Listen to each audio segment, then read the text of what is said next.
So my name's Luke Murrell, and I work for a small consultancy called Carbon Craft Partners, and we're sustainability consultants, and we try to address and support the food and beverage sector to help them decarbonise, to help them reach a roadmap to net zero, with particular relevance to their supply chains. So I've got a big interest in agricultural supply chains. So we're doing a project at the moment. It's an Innovate UK managed project. It's funded by the Foreign and Commonwealth Office, and it had to be a consortia of companies from the UK, from Brazil, and in our case from Ghana. And it's under the umbrella of climate smart agriculture. And what we're trying to address in the case of our project is early detection and management of fungal spores that do a lot of damage on crops and reduce the yields of crops.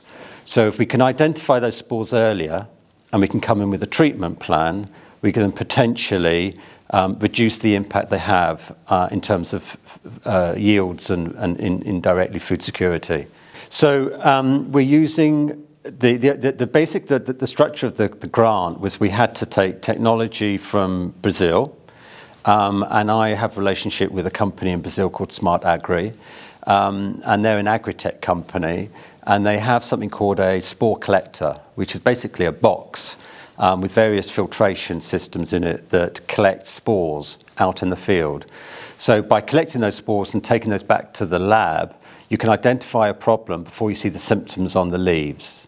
So we're going to be developing a system of identifying those spores in a fast, interactive way using AI, and then we're going to be enhancing that with a trial based on a biopesticide from Russell Biosolutions here in Wales. So it's sort of an early identification and an intervention that will hopefully mean we reduce the impact of fungal spores on those crops.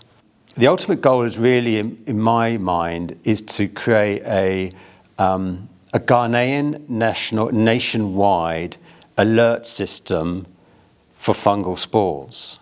So by having these devices scattered around the country, we could potentially create a heat map that shows the movement of fungal spores and helps people plan the mitigation strategy and treatment strategy for that. So that's the big picture. The challenge would be finding funding and political support to deploy that. So we've got the project up and running. It lasts 6 or 7 months. I'm thinking mainly now about how do I fund an extension of that project and how do I get political support locally to actually manage that deployment.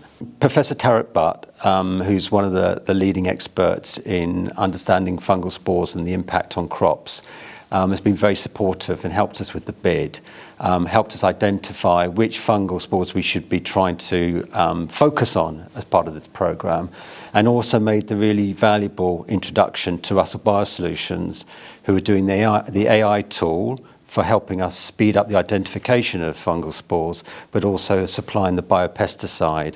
So Professor Butt is on one hand giving us advice and expertise and guidance, but also being a matchmaker in helping identify and bring in people that we need to put a successful bid together. It's a hub for getting to know people across the ecosystem. I think that's the point. Many academic environments, institutions will have very science-related events. And equally, there are many business-related events that are very much around products that are available now and ready for, or in the market already.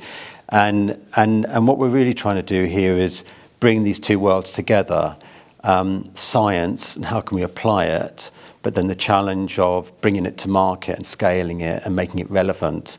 So the challenge is bringing those two worlds together, and that's what the BioHub is trying to focus on, as I see it.